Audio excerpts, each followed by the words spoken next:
Au Tchad, les législatives fixées au 24 octobre 2021, l'annonce de cette nouvelle date a été faite par la commission électorale. Le scrutin a été déjà reporté 5 fois.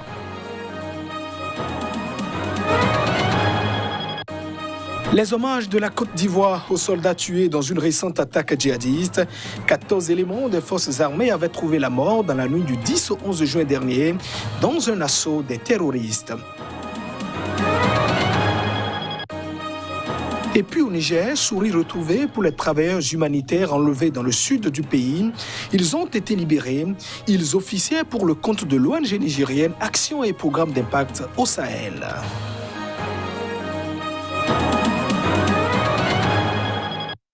Voilà pour le sommaire de cette édition. Merci de nous préférer pour vous informer. Enfin, les élections législatives auront lieu au Tchad. Et si l'on en croit à l'annonce officielle faite ce jeudi par la Commission électorale nationale, ces scrutins, maintes fois reportés depuis plus de 5 ans, seront programmés désormais pour le 24 octobre 2021. Fermeture des universités oblige. Voici les détails. Les législatives au Tchad auront lieu le 24 octobre 2021, soit 6 mois après la présidentielle. Cette dernière est fixée au 11 avril, à l'échéance normale du mandat de 5 ans du chef de l'État Idriss Déby Itno, au pouvoir depuis près de 30 ans. L'actuelle Assemblée nationale, largement dominée par la majorité présidentielle, avait été élue en 2011 et devait être renouvelée en 2015. Seulement, le président Déby a repoussé le scrutin à 5 reprises, invoquant régulièrement la menace du groupe djihadiste nigérien Boko Haram. Ont été aussi mises au devant les difficultés financières et récemment l'épidémie de coronavirus. La date du 24 octobre 2021 a été annoncée par le président de la Commission électorale nationale indépendante. Le scrutin devra permettre l'élection de 166 députés contre 188 actuellement. Et on reste toujours au Tchad pour parler à présent de la pandémie du coronavirus, pour évoquer ces fermetures des universités et des écoles, des lieux de culte, de certains commerces. Si aucun confinement total de la capitale N'Djamena n'a été ordonné dans le pays, notamment le Tchad, les restrictions mises en place ont suffi à déstabiliser les petits commerces et l'économie de ce pays. Voici les précisions. Et si nous respectons les mesures barrières par rapport à l'espace que nous sommes, si quelqu'un peut rester là-bas seul, manger quelque chose de 1000 francs en 5 minutes et partir, ça pourrait faire encore l'affaire. Nous ne demandons pas à ce que les gens se regroupent, mais ne serait-ce qu'une ou deux personnes, ils ont faim, ils prennent un petit truc, en 5 minutes, ils finissent, ils continuent. À nous maintenant d'être conscients de les mesures barrières. On dépose le dispositif de lave-mains, ils entrent, ils lavent les mains, il a son petit truc, à l'angle, il est à seul ou à deux, il mange et puis continue. Et ça, on peut dire qu'on peut gagner quelque chose. Mais tel que c'est parti, moi, ça fait déjà une semaine. Ça fait déjà une semaine. Il y a des jours où on n'achète rien, on continue. La personne dit qu'il ne peut pas faire emporter. Beaucoup de petites entreprises se sont fermées à cause du Covid. Mais nous, aujourd'hui, Sombra, nous tenons difficilement la situation. On a des charges, on a des employés qui ont aussi des familles. On se rend à présent en Côte d'Ivoire, où le pays a rendu hommage ce jeudi aux 14 soldats tués dans la récente attaque djihadiste. Le drame s'est produit dans la nuit du 10 au 11 juin dernier lors d'une cérémonie dans un camp militaire d'Abidjan. Le bilan de cette exaction survenue en Côte d'Ivoire entre le 10 et le 11 juin fait état de 14 morts, 13 militaires et un gendarme, ainsi que 5 blessés. Jeudi, les cercueils des victimes étaient recouverts du drapeau ivoirien et elles ont été faites chevaliers de l'ordre national à titre posthume en présence des familles, du président Alassane Ouattara et de plusieurs ministres et officiels.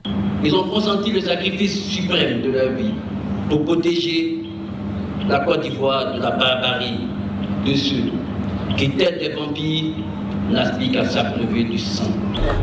Mon mari s'est sacrifié pour la patrie. On n'y peut rien contre la volonté divine. C'est Dieu qui l'a voulu ainsi. Donc, on va essayer de se forcer de pouvoir surmonter.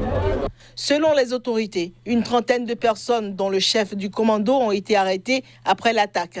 L'attaque de Kafolo, attribuée aux djihadistes mais non revendiquée jusqu'à présent, est la première action djihadiste meurtrière sur le sol ivoirien depuis l'attentat de Grand Bassam en 2016 qui avait fait 19 morts. De sources sécuritaires, elle est l'œuvre de combattants du groupe de soutien à l'islam et aux musulmans, principale alliance du Sahel affiliée à Al-Qaïda.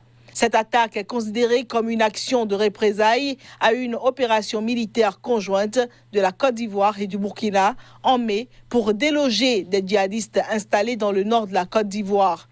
Le Burkina et le Mali voisins sont en proie à des attaques djihadistes récurrentes et la Côte d'Ivoire a, à maintes reprises, exprimé sa volonté et sa détermination de ne pas voir des djihadistes s'installer dans le pays. Le Sénégal applique le principe de la réciprocité. Le pays a annoncé ce mercredi qu'il ne rouvrirait pas son espace aux voyageurs en provenance de pays qui ne procéderaient pas de même que lui. Une mesure prise par le pays après avoir été tenu à l'écart d'une rouverture par l'Union européenne de ses frontières. Les détails. Suite à la décision de l'Union européenne de bannir le Sénégal de la liste des pays autorisés à voyager dans son espace, les autorités sénégalaises du ministère des Transports aériens ont pris la décision de remettre en application le principe de la réciprocité à tous les États ayant pris des mesures à l'encontre du Sénégal. Le pays ouest africain a annoncé mercredi qu'il ne rouvrirait pas son espace aux voyageurs en provenance de pays qui ne procéderaient pas de même avec lui. L'annonce a été faite à travers la page Facebook du ministère qui n'a pas fourni plus de précisions sur les modalités d'application de la mesure. L'Union européenne a adopté mardi une liste de 15 pays, dont la Chine sous condition, aux voyageurs desquels elle rouvrait ses frontières dès mercredi. Cette liste a été établie en fonction particulièrement de critères épidémiologiques, une liste sur laquelle le Sénégal ne figure pas. Il faut cependant dire que la liste européenne a vocation à être révisée toutes les 2 semaines. La pandémie de coronavirus continue de progresser au Sénégal, le pays qui a déclaré près de 7000 cas de contamination et 116 morts depuis le 2 mars, a annoncé ouvrir son espace aux vols internationaux réguliers à partir du 15 juillet prochain. 10 travailleurs de l'ONG nigérienne Action et Programme d'impact du Sahel avaient été enlevés. C'était le 24 juin dernier dans le sud-ouest du pays. Ils viennent d'être libérés. C'est le gouverneur de la région de Tillabéri qui a porté officiellement l'information. Les 10 travailleurs humanitaires de l'ONG nigérienne Action et Programme d'impact au Sahel ont été libérés mercredi. L'organisation non gouvernementale, partenaire du Programme alimentaire mondial, avait attribué l'enlèvement survenu le 24 juin aux djihadistes. Jusqu'à présent, les conditions de la libération des 10 otages n'ont pas été dévoilées. L'ONG avait annoncé que les 10 travailleurs étaient en train de distribuer gratuitement des vivres aux populations d'un hameau de la commune de Makalandi lorsque des djihadistes armés et à moto sont venus et leur ont demandé de les suivre. Les ravisseurs avaient aussi emporté 2 véhicules tout-terrain appartenant à l'ONG APIS. C'était le premier enlèvement d'humanitaires de ce genre enregistré dans cette zone très instable, théâtre d'attaques régulières et de plus en plus meurtrières des groupes djihadistes. Vaste zone instable, la région de Tillabéri est située dans la zone de 3 frontières entre le Niger, le Burkina Faso et le Mali, devenue un repère des djihadistes sahéliens dont l'État islamique au Grand Sahara. Cette partie du Sahel continue d'être visée par les assauts de groupes islamistes en dépit du renforcement des armées. Selon l'ONG, les attaques djihadistes, souvent entremêlées à des conflits intercommunautaires, ont fait au Mali, au Niger et au Burkina 4000 morts en 2019. Et puis en Algérie, liberté retrouvée aussi pour Karim Tabou, figure emblématique du mouvement populaire anti-régime, le Hirak. Il a été relâché, ainsi en a décidé la justice, c'était ce jeudi. Ce geste de la justice algérienne pourrait annoncer d'autres libérations d'opposants à la veille de l'anniversaire de l'indépendance du pays. Karim Tabou est de nouveau libre de ses mouvements depuis jeudi après-midi. L'opposant était emprisonné depuis le 26 septembre 2019 et avait été condamné en appel le 24 mars dernier à 1 an de prison ferme pour atteinte à l'intégrité du territoire national. Lors de ce procès, l'accusé avait refusé de comparaître sans la présence de ses avocats, mais le juge avait refusé d'accéder à sa demande. Karim Tabou avait été pris d'un malaise en pleine audience, victime d'une poussée de tension artérielle, selon ses avocats. L'homme est également poursuivi pour atteinte au moral de l'armée dans le cadre d'une autre affaire dont le procès a été reporté au 14 septembre. Les ONG de défense des droits de l'homme se sont félicitées de la décision de la justice algérienne. Amnesty International a réclamé la libération immédiate et sans condition de tous les détenus d'opinion en Algérie. Selon le Comité national pour la libération des détenus, près de 70 prisonniers d'opinion sont actuellement derrière les barreaux, la plupart pour des publications sur Facebook. Il faut dire que Karim Tabou est l'un des visages et l'une des voix les plus connues du Irak, le mouvement de protestation anti-régime qui a éclaté le 22 février 2019. Et c'est la fin de cette édition. Merci de votre attention. Au revoir.